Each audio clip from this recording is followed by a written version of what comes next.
태양이 대지를 비추지 못하고 온 세상이 영원한 암흑에 갇히는 날, 인류는 멸망한다. 그 끔찍한 파멸을 막기 위해 매일 아침 거대한 석조 피라미드 꼭대기에서 인간의 가장 뜨거운 피를 태양신에게 바쳐야만 했던 제국이 있었습니다. 해발 2000m가 넘는 고원, 거대한 호수 한복판에 기적처럼 떠있던 물 위의 철옹성, 페노치티틀란. 강대 유럽의 그 어떤 대도시보다 찬란하고 거대했던 이 인공도시는 30만 명이 넘는 정예 전사들과 수백만 백성을 거느린 아메리카 대륙 최강의 문명이었습니다. 그러나 이 거대하고 기이한 제국은 바다 건너 동쪽에서 돛을 달고 찾아온 단 500여 명의 낯선 이방인들에게 불과 2년 만에 흔적도 없이 파멸하고 맙니다. 총과 칼 때문이었을까요? 아니면 그들이 믿었던 신들의 저주 때문이었을까요? 황금의 눈이 멀어 영혼마저 팔아넘긴 침략자들의 탐욕과 피해 재단 위에서 공포로 제국을 옥죄었던 지배자들의 오만이 충돌했던 2년의 시간. 인류 역사상 가장 화려했고 가장 잔혹했으며 가장 기이하게 사라져간 핏빛 제국, 아즈텍의 마지막 멸망사가 지금 시작됩니다.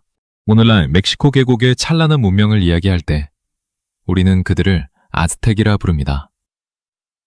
하지만 그들 스스로가 불렀던 진짜 이름은 멕시카였습니다. 아스텍이라는 이름은 그들이 출발했던 전설 속의 고향, 아스틀란, 즉 흰 외가리의 땅에서 온 사람들이라는 뜻이었습니다.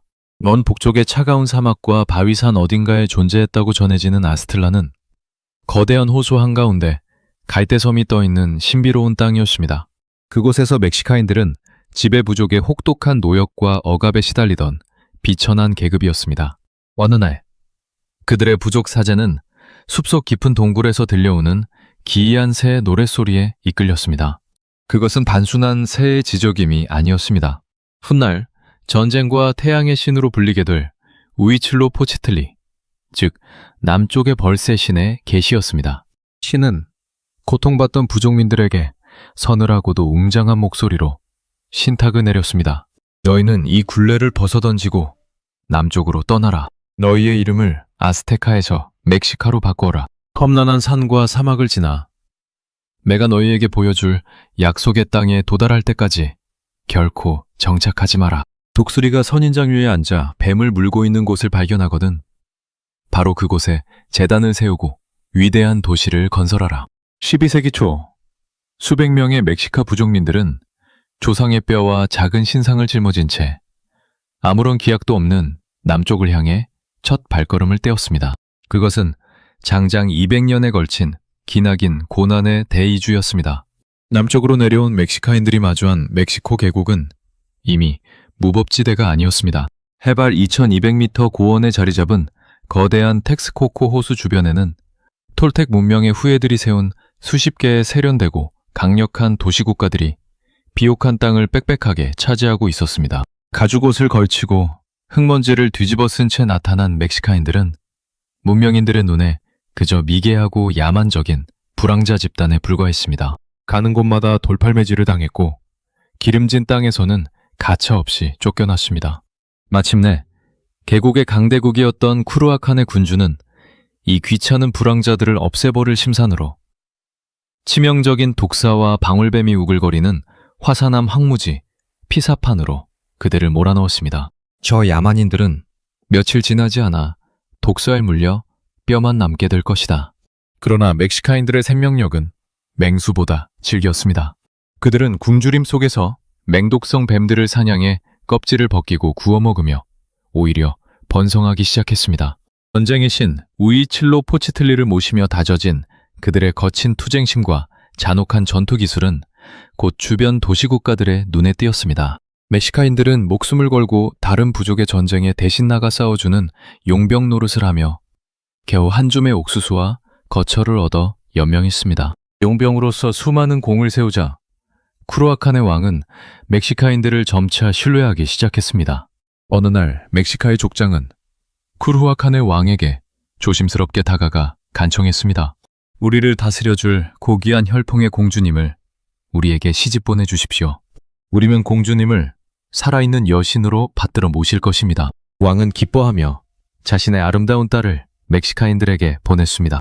얼마 후 왕은 딸이 여신으로 추대되는 성대한 의식에 초대받아 멕시카인들의 진영을 찾았습니다. 어두컴컴한 신전안, 향 연기가 자욱한 가운데 사제가 춤을 추며 왕의 앞으로 걸어 나왔습니다. 하지만 그 사제가 걸치고 있는 옷을 본 순간 왕의 피는 얼어붙었습니다. 그것은 옷이 아니었습니다. 멕시카인들이 자신들의 신을 기쁘게 하기 위해 공주를 산채로 제물로 바치고 그 가죽을 온전히 벗겨 사제의 몸에 둘러입힌 것이었습니다. 비명을 지르며 경악한 쿠루아칸의 왕은 군대를 소집해 포효했습니다.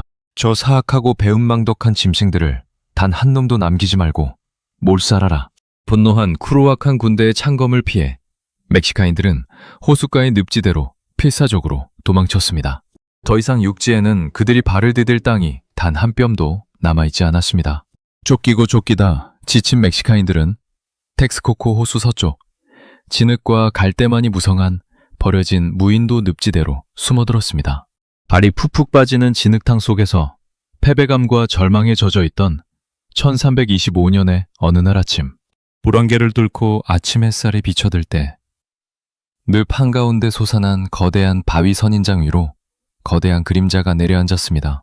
황금빛 깃털을 가진 거대한 독수리 한 마리가 날개를 활짝 편 채 날카로운 부리와 발톱으로 꿈틀거리는 뱀을 꽉 움켜쥐고 있었습니다. 200년 전 조상들이 고향 아스틀란을 떠날 때 신 우이칠로 포치텔리가 약속했던 바로 그 기적이 눈앞에 펼쳐진 것입니다. 사람들은 진흙탕에 무릎을 꿇고 통곡하며 신의 이름을 외쳤습니다. 세상 모든 이들이 버린 척박한 늪지대 섬. 그들은 그곳에 진흙과 갈대로 소박한 신전을 세우고 도시의 이름을 지었습니다. 돌선인장이 자라나는 곳, 테노치티틀란. 멕시코 역사상 가장 거대하고 기이한 수상제국의 심장이 마침내 박동을 시작하는 순간이었습니다. 주변 도시들은 멕시카인들이 호수 한가운데서 굶어 죽거나 익사할 것이라 비웃었습니다. 그러나 멕시카인들은 상상을 초월하는 토목 기술로 자연을 정복해 나갔습니다.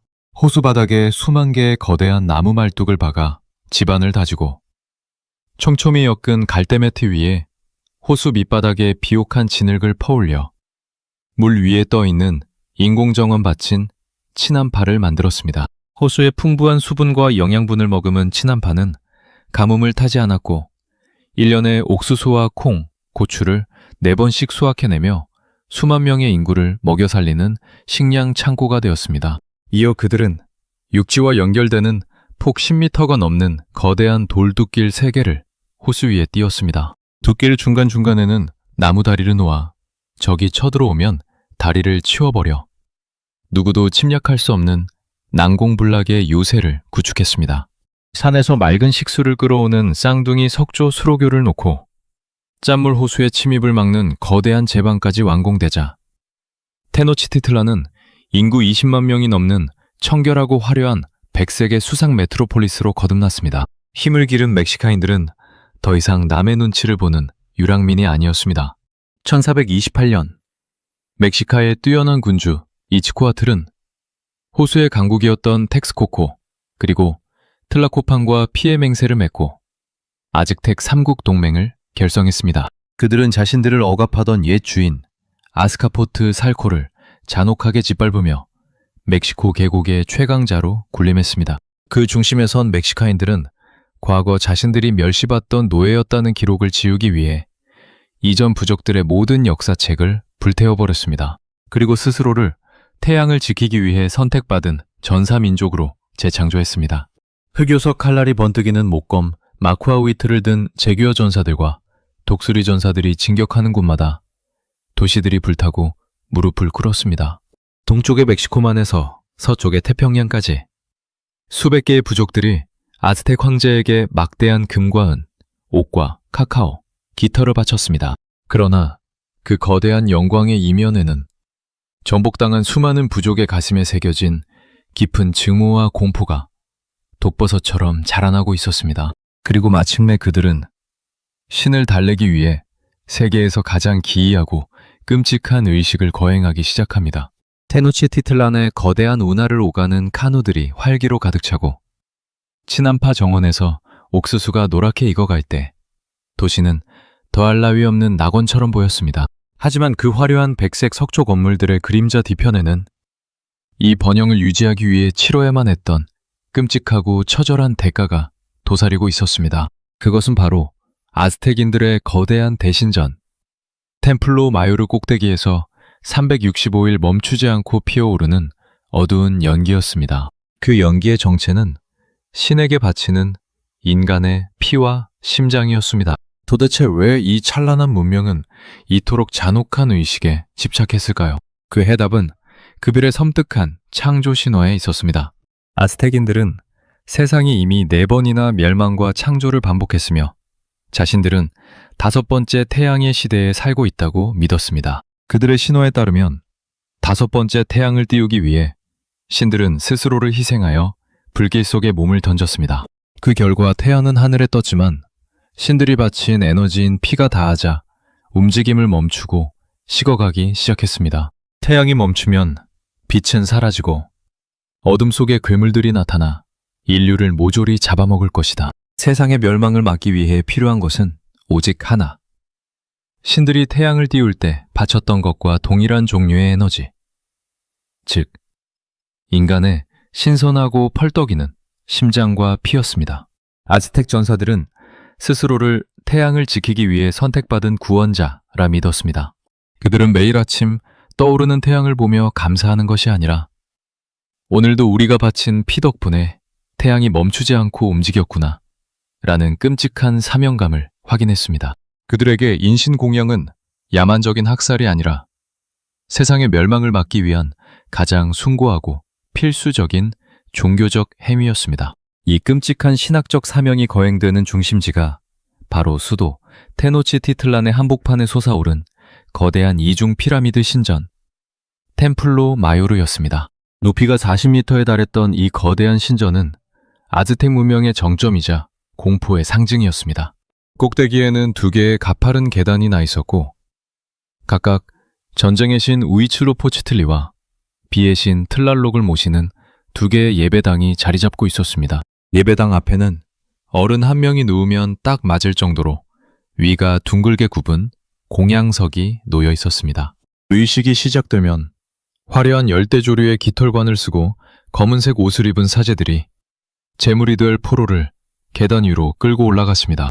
4명의 사제가 제물의 팔다리를 붙잡고 공양석 위에 눕혀 가슴을 팽팽하게 마게 만들었습니다.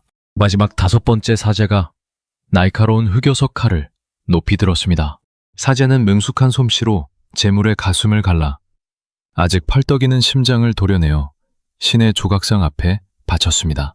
그리고 숨이 끊어진 시신은 가파른 신전 계단 아래로 굴려 떨어뜨렸습니다. 이 끔찍한 의식은 매일같이 거행되었습니다. 가장 성대한 의식이었던 1487년 신전 완공식 때는 단 4일 동안 수천 명에서 수만 명의 포로가 제물로 바쳐졌고 신전 계단은 온통 붉은 핏물로 물들어 흐를 정도였습니다. 그들이 사용했던 흑요석 칼날은 신체의 가장 단단한 뼈를 자를 만큼 예리했고 사제들은 인체 해부학의 그 어떤 유럽인 사제보다 정통했습니다. 이 잔혹한 의식은 신전 꼭대기에서 끝나지 않았습니다. 계단 아래로 굴러떨어진 시신들은 전사들에게 넘겨졌고 그들의 머리는 따로 분리되었습니다. 분리된 머리는 신전 마당에 설치된 거대한 목조 구조물 촌판틀리에 전시되었습니다. 촌판틀리는 긴 나무 막대에 수만 개의 인간 해골을 꿰어 쌓아 올린 문자 그대로 해골의 탑이었습니다.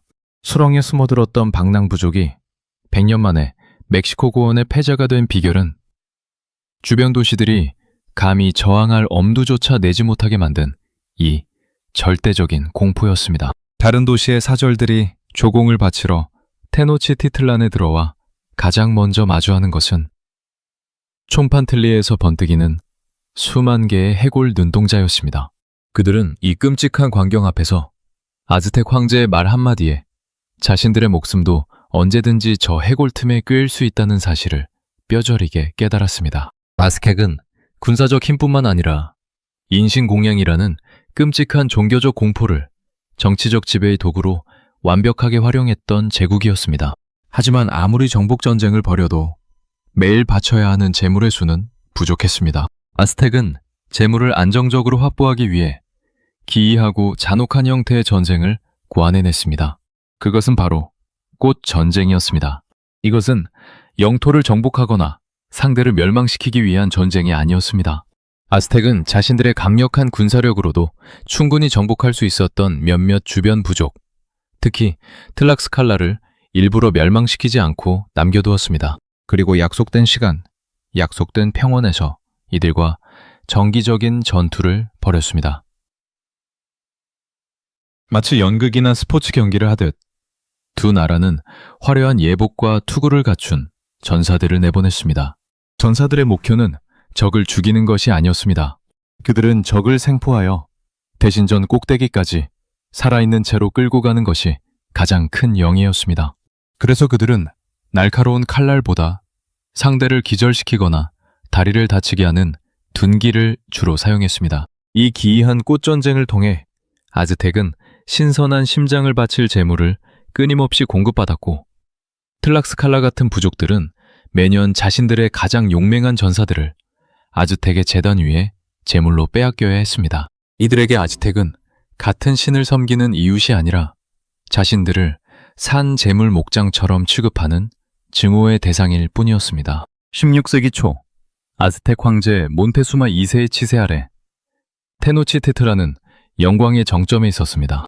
하지만 그 화려한 영광의 이면에는 피지배 부족들의 뼈 사무치는 원한과 증오가 용암처럼 끓어오르고 있었습니다. 틀락스칼라를 비롯한 수많은 도시국가는 조공뿐만 아니라 자신들의 아들과 딸들이 아즈텍 신전 계단에서 피를 흘리며 굴러떨어지는 모습을 속수무책으로 지켜봐야 했습니다. 그들은 매일 밤 태양이 무사히 떠오르는 것보다 아즈텍 제국이 지옥의 불길 속에 멸망하기를 신들에게 간절히 기도했습니다. 공포로 쌓아올린 제국은 그 공포가 증오로 변하는 순간 내부에서부터 무너질 준비가 되어 있었습니다. 그들은 단지 이 거대한 거인을 무너뜨릴 작은 불씨 하나가 필요했을 뿐입니다. 그리고 1519년 텍스코코 호수의 물안개를 뚫고 그들의 기도를 들은 신들이 보낸 것처럼 보이는 기이한 이방인들이 돛을 단 거대한 배를 타고 동쪽 바다에서 나타나기 시작했습니다. 1519년 2월, 쿠바의 산티아고 항구는 비정상적인 활기로 가득 찼습니다. 쿠바 총독 디에고 벨라스케스의 명령을 어기고 밀항에 가까운 출항을 준비하는 한 남자가 있었기 때문입니다. 그의 이름은 에르난 코르테스. 가난한 하급 귀족 출신으로 신대륙에 건너와 법학 지식과 배짱, 그리고 탁월한 수완으로 유력자가 된 인물이었습니다. 그는 총독의 불허에도 불구하고 자신의 전 재산을 털고 빚까지 져서 11척의 배를 마련했습니다. 코르테스의 가슴 속에는 유카탄 반도 너머에 존재한다는 금으로 문을 만들고 보석으로 벽을 쌓은 거대한 황금 제국에 대한 야망이 불타고 있었습니다. 벨라스케스 총독은 코르테스의 지나친 야망을 경계하여 마지막 순간에 원정대전 직위를 박탈하고 그를 체포하려 했습니다. 하지만 코르테스는 한 발 빨랐습니다. 그는 총독의 명령서가 도착하기 직전 새벽의 어둠을 틈타 항구를 빠져나갔습니다. 그의 배에는 508명의 스페인 병사, 100여 명의 항해사 및 노예, 그리고 신대륙 문명을 화력으로 압도할 16필의 말과 14문의 소형 대포인 발코네트, 그리고 무시무시한 화승총, 아르케부스가 실려 있었습니다. 이것은 정식 원정군이 아니었습니다. 상관의 명령을 어긴 탈영병이자 반역자 집단이 오직 황금과 일확천금이라는 욕망 하나만을 쫓아 미지의 대륙을 향해 던진 도박이었습니다. 유카탄 반도 연안을 따라 항해하던 코르테스 일행은 타바스코 지역의 원주민 부족들과 첫 전투를 벌였습니다. 철갑옷과 화약무기, 그리고 무엇보다 처음 보는 거대한 괴물인 말의 기동력에 압도당한 원주민들은 손쉽게 항복했습니다. 항복의 표시로 원주민들은 스페인인들에게 음식과 황금, 그리고 20명의 여성을 바쳤습니다. 이 사소해 보이는 곡물 속에 아즈텍 제국의 운명을 송두리째 뒤바꿀 결정적인 열쇠가 숨어 있었습니다. 바로 말린체라 불리는 여인이었습니다. 그녀는 본래 귀족 출신이었으나 노예로 팔려다니느라 아스텍의 공용어인 나와트러와 마야 지역의 언어를 모두 구사할 수 있었습니다. 코르테스 원정대에는 이미 마야어를 할 줄 아는 스페인 병사가 있었기에 코르테스는 스페인어, 마야어, 나와트러로 이어지는 완벽한 통역 시스템을 갖추게 되었습니다. 말린체는 단순한 통역사가 아니었습니다. 그녀는 아즈텍의 복잡한 정치 상황, 주변 부족들이 아즈텍에 품고 있는 깊은 징후, 황제 몬테수마 2세의 심리적 약점 등을 정확히 꿰뚫어 보았습니다. 그녀는 코르테스에게 아즈텍을 무너뜨릴 정보의 무기를 제공했고 코르테스의 연인이자 가장 신이 많은 조언자가 되었습니다. 아스텍인들은 그녀를 마린친이라 부르며 스페인인들보다 더 두려워하고 미워했습니다. 정보라는 가장 강력한 무기를 이방인에게 넘겨준 제국의 가장 치명적인 배신자였기 때문입니다. 1519년 4월, 코르테스는 오늘날의 베라크루스 해안에 상륙했습니다. 그곳에서 그는 아즈텍 황제 몬테수마 2세가 보낸 사절단을 만났습니다. 사절단은 태양처럼 빛나는 거대한 황금 원반과 은 원반, 온갖 보석을 코르테스 앞에 내놓았습니다.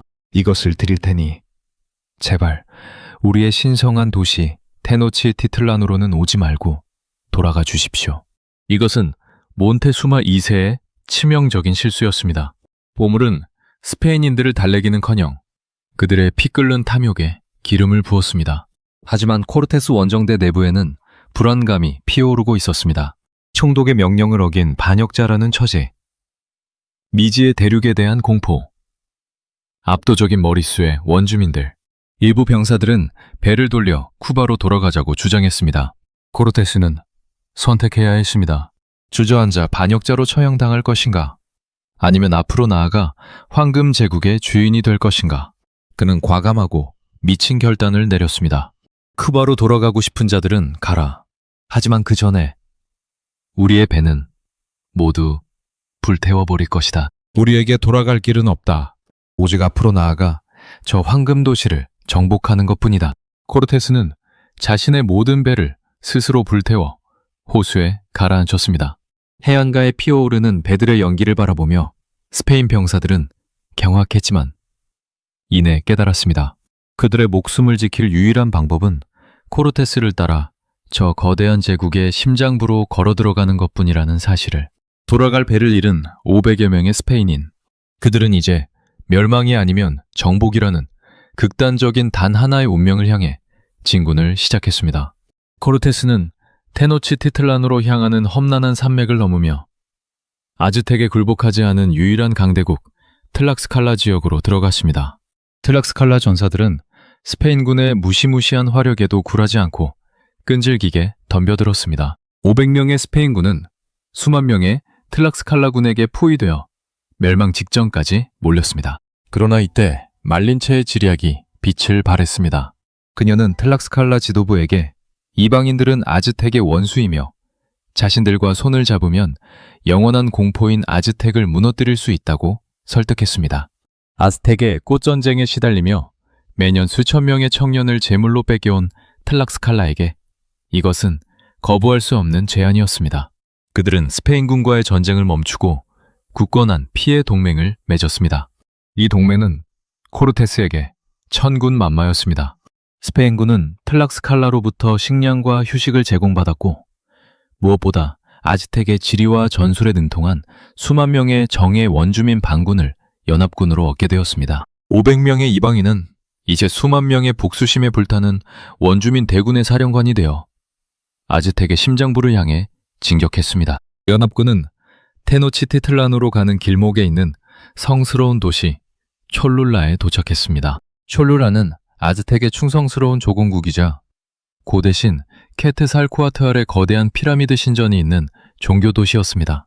촐룰라의 귀족들은 연합군을 화려한 환대로 맞이했지만 그 이면에는 몬테수마 2세의 명령을 받아 스페인군을 기습 몰살하려는 음모가 숨어 있었습니다. 이 음모를 눈치챈 것은 역시 말린체였습니다. 그녀는 촐룰라 귀족의 아내로부터 음모를 전해 듣고 즉시 코르테스에게 보고했습니다. 코르테스는 주저하지 않았습니다. 그는 아즈텍의 심장부 앞에서 공포심을 확실히 심어줄 예방전쟁이 필요하다고 판단했습니다. 아침 일찍 코르테스는 촐룰라의 귀족들과 사제, 무장하지 않은 시민들을 거대한 광장에 모이게 했습니다. 그리고 성문이 닫히자 코르테스의 명령이 떨어졌습니다. 사격!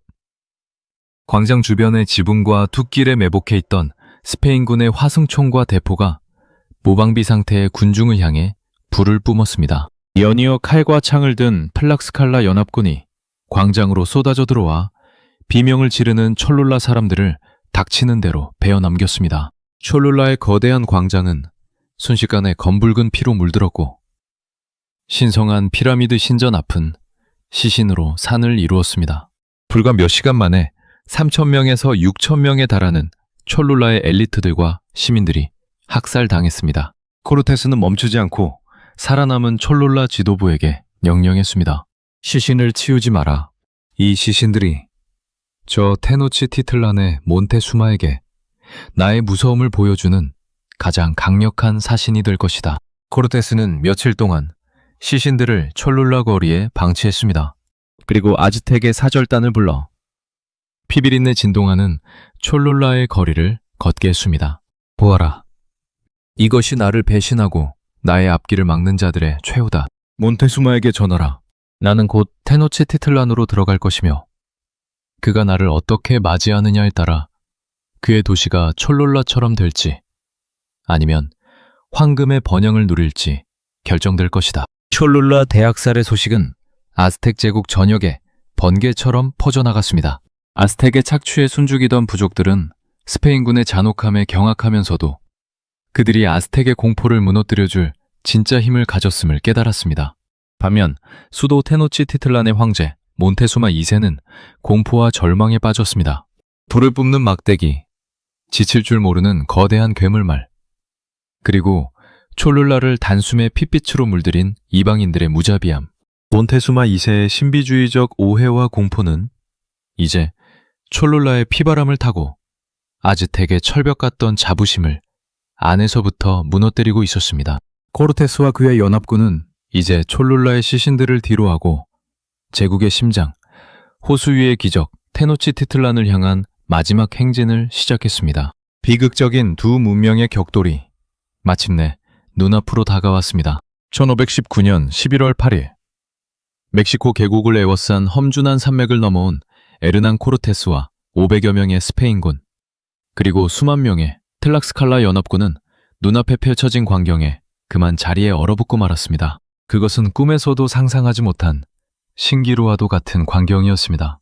광활한 텍스코코 호수 한복판, 눈부신 태양 아래 하얗게 빛나는 수상도시 테노치티틀란이 기적처럼 떠 있었습니다.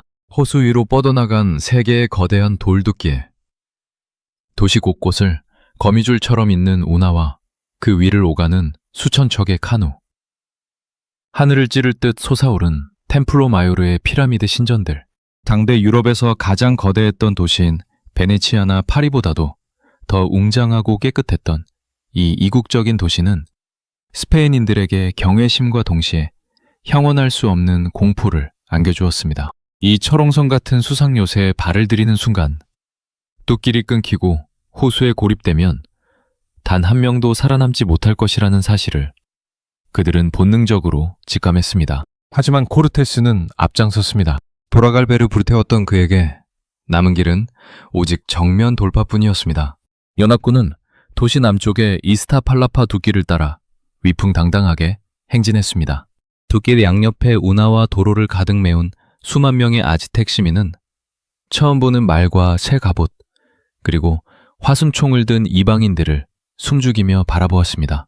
마침내 도시 입구에서 아즈텍의 황제 몬테수마 2세가 보석으로 장식된 화려한 가마를 타고 나타났습니다. 황제의 발이 땅에 닿지 않도록 귀족들이 길에 카펫을 깔았고 누구도 황제의 얼굴을 감히 쳐다보지 못했습니다. 코르테스는 말에서 내려 황제에게 다가갔습니다. 아즈텍 역사상 그 누구도 시도하지 못했던 황제에게 직접 접근하는 불경을 저지른 것입니다. 하지만 몬테수마 2세는 이를 꾸짖지 않았습니다. 오히려 코르테스에게 신과 같은 예우를 갖추며 환대했습니다. 인류 역사상 가장 화려했던 제국의 마지막 황제와 그 제국을 무너뜨리러 온 하급 귀족 침략자의 운명적인 첫 만남이었습니다. 몬테수마 2세의 이 기이한 환대는 그의 신비주의적인 오해에서 비롯된 것이었습니다. 그는 동쪽 바다 너머로 사라졌던 불사신 케트살코아트알이 예언대로 피부가 하얗고 수염을 기른 모습으로 돌아왔다고 굳게 믿고 있었습니다. 촐룰라 대학살의 소식은 그에게 침략자의 무서움을 보여준 것이 아니라 신의 노여움을 보여준 것이었습니다. 몬테수마 2세는 코르테스 일행을 자신의 조상이 세웠던 악사야카틀 궁전으로 안내했고 산더미 같은 음식과 황금 보물을 바쳤습니다. 스페인 병사들은 호화로운 궁전과 넘쳐나는 금에 눈이 뒤집혔지만 아즈텍인들은 그들이 신이기에 당연히 바쳐야 하는 곡물이라 여겼습니다. 코르테스는 황제의 공포심을 역으로 이용했습니다. 그는 말린체와 통역사들을 통해 자신은 스페인이라는 위대한 군주의 사신을 뿐이며 태양신, 가톨릭의 하느님의 진리를 전하러 왔다고 위장했습니다.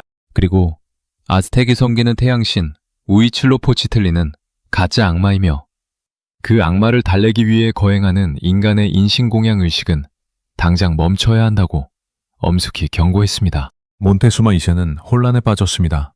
신이 자신의 종교를 부정하고 제국의 근간인 인신공양을 멈추라 하는 상황. 그는 코르테스의 말에 주저하면서도 감히 신에게 거역할 엄두를 내지 못했습니다.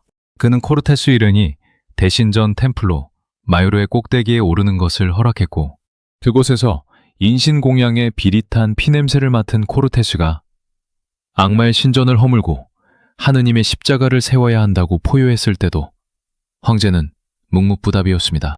아스텍 제국의 철벽 같던 자부심과 군사력은 몬테수마 2세의 신화적 공포와 신비주의적 오해라는 덫에 걸려 스스로 무기를 내리고 있었습니다. 테노치티틀란에 입성한 지 일주일.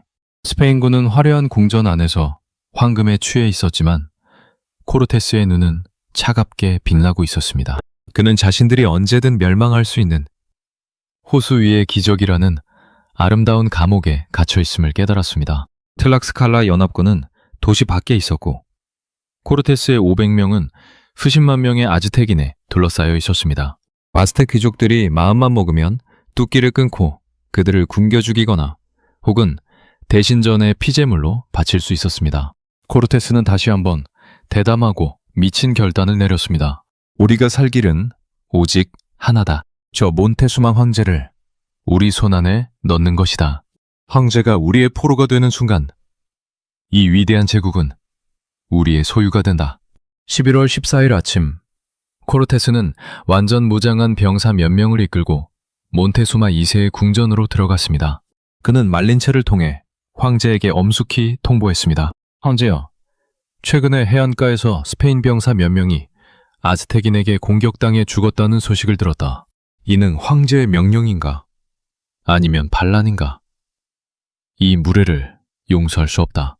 황제의 신변을 보호하기 위해 당분간 우리 스페인군이 머무는 악사야카틀 궁전으로 자리를 옮겨야겠다. 몬테수마 2세는 경악했습니다. 신이 자신을 연금하려 한다는 사실에 격분하며 거부했습니다. 내가 어떻게 이 위대한 제국의 황제가 외부인의 포로가 되어 다른 궁전으로 간단 말인가? 이것은 불가능하다. 하지만 코르테스의 위협은 단호했습니다. 스페인 병사들은 칼을 빼들었고 말린체는 황제의 귀에 조심스럽게 속삭였습니다. 황제여, 이들은 신입니다. 신의 노여움을 사면 제국은 멸망합니다.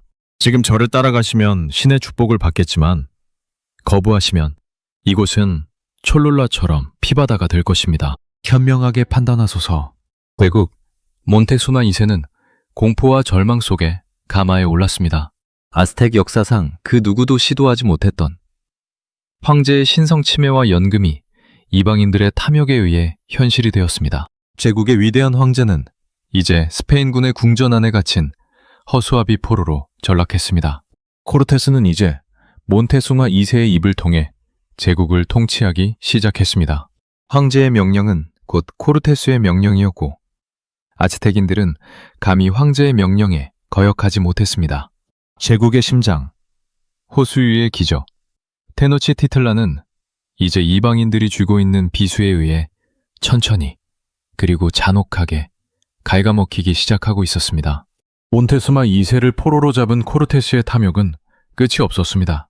그는 황제의 입을 통해 제국 전역에 존재하는 모든 황금 보물을 가져오게 했습니다. 아스텍인들은 자신들의 신들과 조상을 기리기 위해 정교하게 만든 황금 공예품들을 산더미처럼 쌓아 올렸습니다. 스페인인들은 이 위대한 문명의 유산들을 아낌없이 부수고 용광로에 녹여 금괴로 만들었습니다. 그들은 대신전 템플로 마요르의 꼭대기에 올라 우이칠로포치틀리의 신전에 가톨릭의 십자가와 성모 마리아상을 세웠습니다. 그리고 신전 주변에 아즈텍 사제들을 몰아내고 그곳을 가톨릭 성당으로 개조했습니다. 이것은 아즈텍인들에게 용납할 수 없는 신성 모독이었습니다. 그들이 섬겨온 신들의 성전이 이방인들에 의해 더럽혀지고 파괴되고 있었습니다. 하지만 몬테수마 2세는 여전히 코르테스의 포로로 잡혀 있었고 황제의 명령에 따라 아즈텍인들은 신들의 신전을 파괴하는 이방인들을 숨죽이며 바라볼 수밖에 없었습니다. 아스텍 제국의 운명적인 멸망이 서서히 다가오고 있었습니다. 1520년 봄, 테노치티틀란을 점령하고 황제 몬테수마 2세를 포로로 잡은 코르테스의 천하는 영원할 것 같았습니다. 스페인 병사들은 대신전에 황금을 헐어 금괴를 만드느라 정신이 없었고 아즈텍인들은 황제의 명령에 묶여 숨죽이고 있었습니다. 하지만 그 평화는 탐욕과 오만이라는 안부로부터 무너져 내리기 시작했습니다. 첫 번째 균열은 외부에서 찾아왔습니다.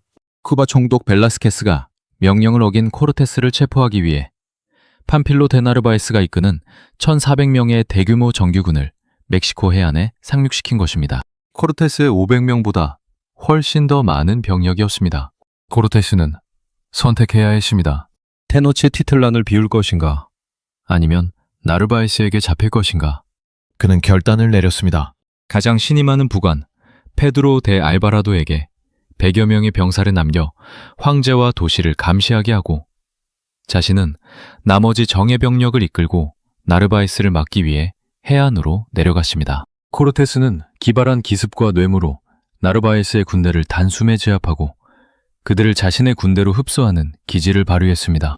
그러나 그 사이 테노치티틀란에 남겨진 알바라도는 공포와 오만에 사로잡혀 있었습니다.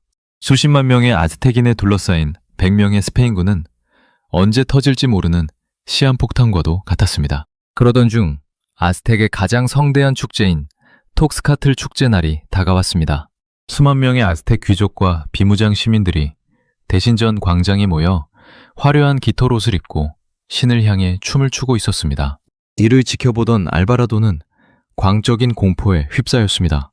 촐롤라 대학살을 목격했던 그는 이 축제가 스페인군을 기습 몰살하기 위한 위장 봉기라고 확신했습니다.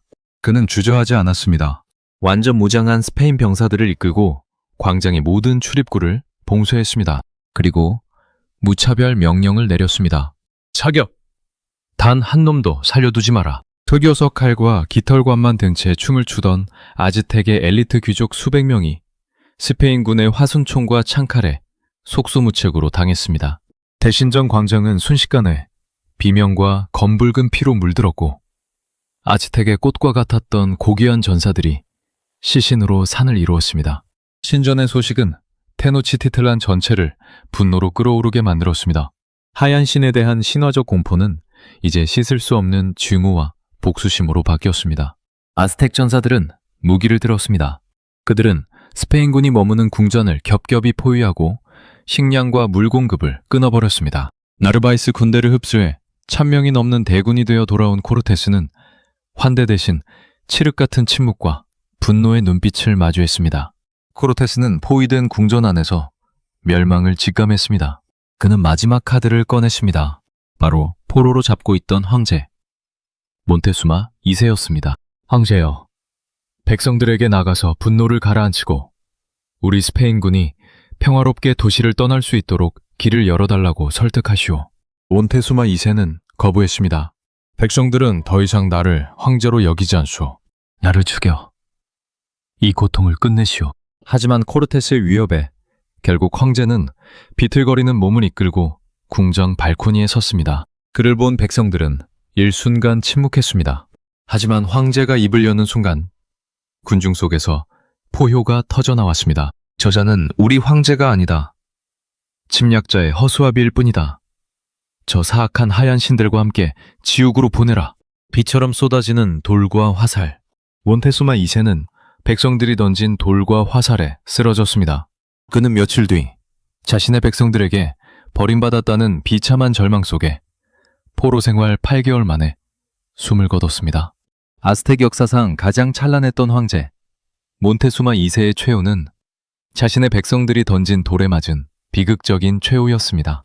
그의 죽음과 함께 아즈텍을 안에서부터 무너뜨리던 신화적 오해의 사슬도 완전히 끊어졌습니다. 몬테수마 2세가 죽자 아스텍인들은 망설임 없이 전면 공격을 시작했습니다. 스페인군이 머무는 궁전은 매일같이 불타는 화살과 돌무더기에 시달렸고 식량과 식수는 한계에 다다랐습니다. 코르테스는 이 철옹성 같은 수상 요새를 탈출하지 않으면 모두가 대신전의 피제물로 바쳐질 것임을 깨달았습니다. 1520년 6월 30일 야음을 틈타 코르테스는 비장한 탈출 명령을 내렸습니다. 우리가 가진 황금은 모두 버려라. 황금의 무게가 우리를 호수 밑바닥으로 이끌 것이다. 오직 목숨만을 챙겨 이 수상 요새를 빠져나가야 한다. 하지만 탐욕에 눈먼 스페인 병사들은 코르테스의 명령을 어기고 훔친 황금 금괴를 옷과 배낭, 심지어 갑옷 안에 촘촘히 쑤셔 넣었습니다. 스페인군은 칠흑 같은 어둠 속에 비가 내리는 가운데 테노치티틀란을 외부와 연결하는 좁은 틀라코판 뚝길을 따라 숨죽이며 전진했습니다. 그러나 그들의 탈출은 사소한 실수로 인해 물거품이 되었습니다. 뚝길을 건너던 중 한 아스텍 여인이 이방인들의 움직임을 발견하고 고동 소리를 울려 봉기를 알린 것입니다. 침략자들이 도망친다. 신들을 위해 그들을 모두 잡아라. 그 순간 호수 전체가 아스텍 전사들의 포효와 카누 소리로 가득 찼습니다. 뚝길 양옆의 운하에서 수천 척의 아스텍 카누가 튀어나와 스페인군을 습격했습니다. 스페인군은 좁고 미끄러운 뚝길 위에서 수만 명의 아스텍 대군에 포위되어 멸망 직전까지 몰렸습니다. 뚝길은 순식간에 비명과 불길, 시신 썩는 냄새가 매일같이 도심을 가득 채웠습니다. 아스텍 전사들은 스페인 병사들의 다리를 공격해 쓰러뜨린 뒤 호수 밑바닥으로 끌고 들어갔습니다. 무엇보다 비참했던 것은 코르테스의 경고를 어기고 황금을 숨겨 넣었던 병사들이었습니다. 그들은 금괴의 무게 때문에 호수에 빠지자마자 허우적거리다 익사했습니다. 황금의 눈이 먼 탐욕이 그들을 핏빛 호수의 제물로 만들어버린 것입니다.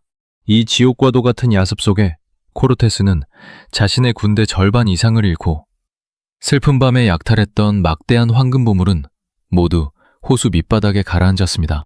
코르테스는 눈물로 밤을 지새우며 멸망을 직감했습니다. 하지만 기적과도 같은 일이 일어났습니다.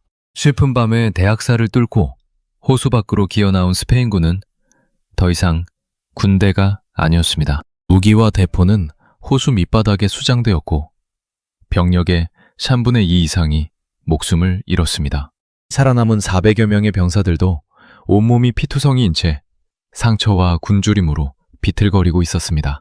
코르테스는 동맹국 틀락스칼라의 영토로 들어가 숨을 돌리기 위해 피눈물을 흘리며 북쪽으로 퇴각했습니다. 그러나 1520년 7월 7일 동맹국으로 넘어가는 길목인 오팀바 평원에 도달했을 때 그들의 눈앞에 절망적인 광경이 펼쳐졌습니다. 평원 전체가 하얀 깃털과 번뜩이는 흑요석 무기로 뒤덮여 있었습니다. 도망치는 스페인 잔존 병력을 완전히 몰살하기 위해 집결한 최소 2만에서 4만 명에 달하는 아즈텍 대군이 테로를 완전히 가로막고 있었던 것입니다. 피투성이가 된 400명의 패잔병대, 4만 명의 정예대군.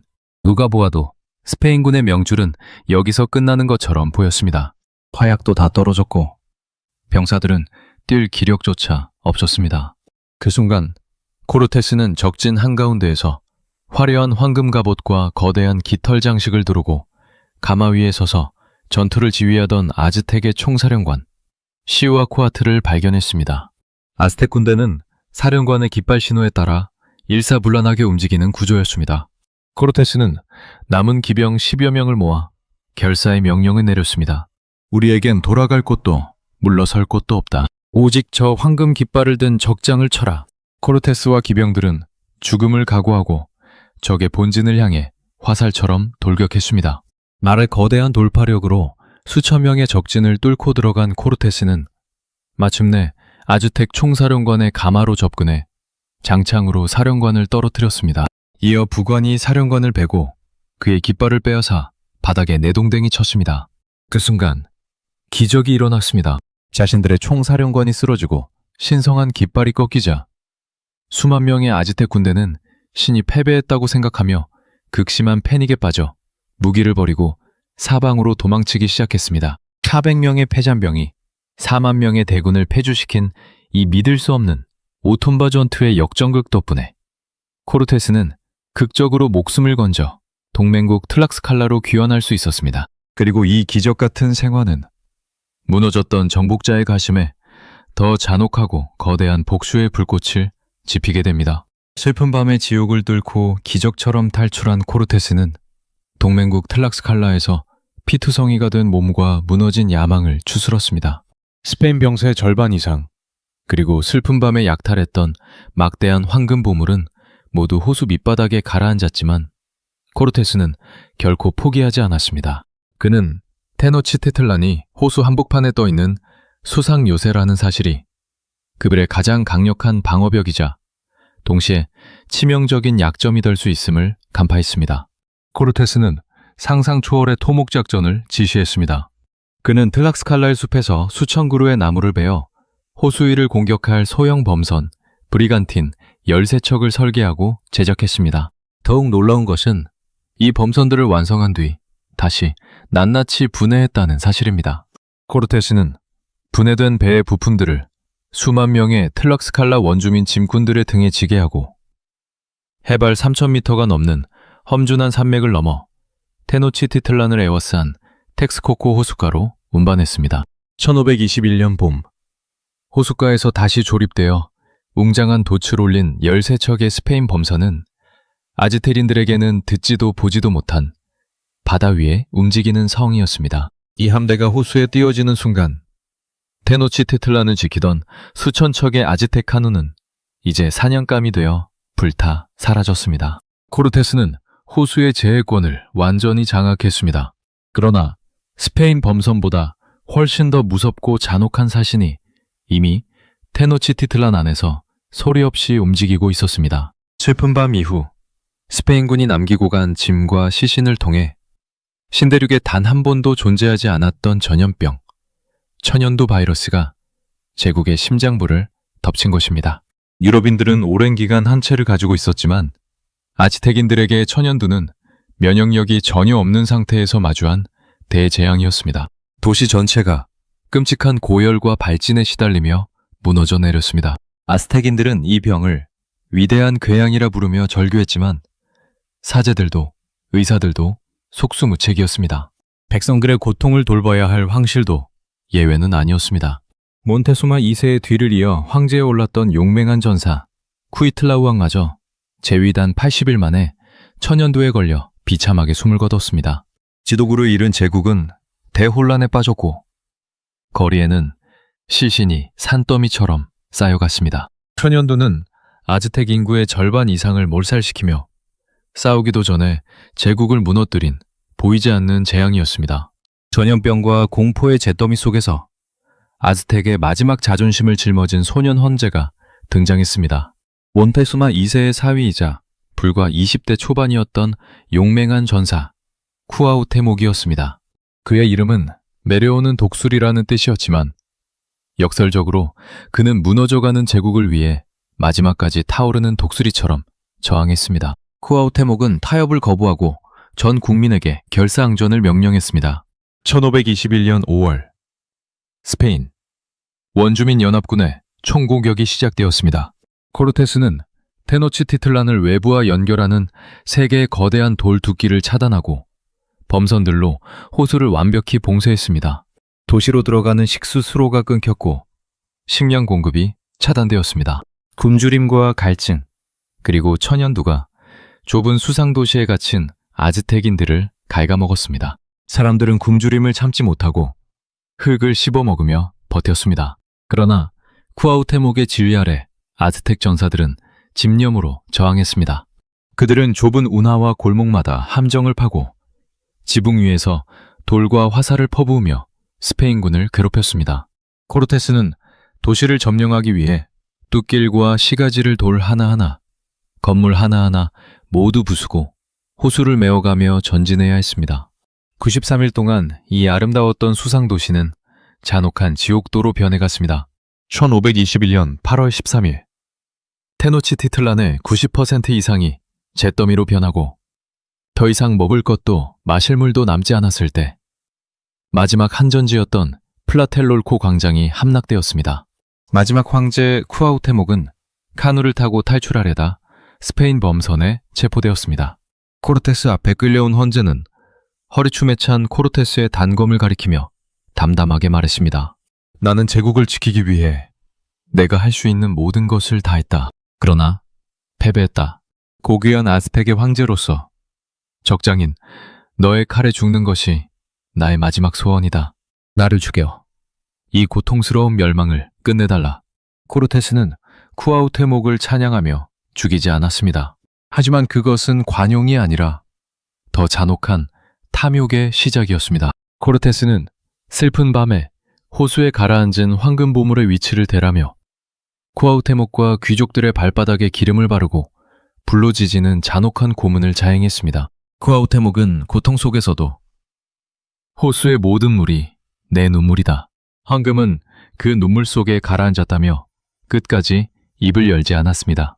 몇 년 뒤 그는 결국 코르테스에 의해 교수형에 처해지며 비운의 생을 마감했습니다. 황제의 체포와 함께 찬란했던 3000년의 신대륙 문명, 아즈텍 제국은 역사 속으로 영원히 사라졌습니다. 스페인인들은 불타버린 템플로 마요르의 신전 돌들을 헐어 그 위에 가톨릭 성당을 지었고 기적의 수상도시 테노치티틀란을 메워 오늘날의 멕시코시티를 건설했습니다. 아스텍인들이 그토록 지키려 했던 텍스코코 호수는 그렇게 서서히 지도 위에서 사라져갔습니다. 지금까지 우리는 인류 역사상 가장 기이하고 찬란하며 동시에 가장 잔혹하게 멸망한 아즈텍 제국의 핏빛 서사를 함께 걸어왔습니다. 이 거대한 문명 파멸의 기록을 마주하며 한 가지 묵직한 질문을 던지지 않을 수 없었습니다. 태양을 위해 매일 인간의 심장을 바쳐야 했던 아즈텍의 종교적 광기와 황금을 위해 한 문명을 철저히 짓밟고 몰살한 스페인의 탐욕. 과연 누가 더 문명이고 누가 더 야만이었는가? 우리는 흔히 500명의 스페인 병사가 총과 칼이라는 우월한 무기로 대제국을 무너뜨렸다고 생각합니다. 하지만 실제 역사 속에서 아즈텍을 무너뜨린 진짜 힘은 총포가 아니라 아즈텍 스스로가 인신공양과 꽃전쟁으로 쌓아 올린 피지배 부족들의 극심한 증오와 공포였습니다. 코르테스는 그 증오라는 암세포를 교묘하게 자극해 수십만 명의 원주민 반군을 연합군으로 만들어 제국의 심장에 비수를 꽂은 것뿐입니다. 아즈텍은 외부의 침략이 아니라 안에서부터 썩어 들어가던 내부 분열과 증오의 무게를 견디지 못하고 스스로 무너져 내린 것입니다. 인간의 끝없는 탐욕과 종교적 광기가 빚어낸 핏빛 호수의 비극. 사라진 텍스코코 호수의 먼지 속에 묻힌 아즈텍의 마지막 비명은 오늘날을 사는 우리에게 내부의 분열과 증오가 얼마나 치명적인 멸망의 씨앗이 될 수 있는지라는 엄중한 역사적 교훈을 남기고 있습니다. 이것으로 태양에 바친 심장과 멸망의 핏빛 호수, 아즈텍 제국사 풀스토리를 모두 마칩니다. 끝까지 청취해 주셔서 감사합니다.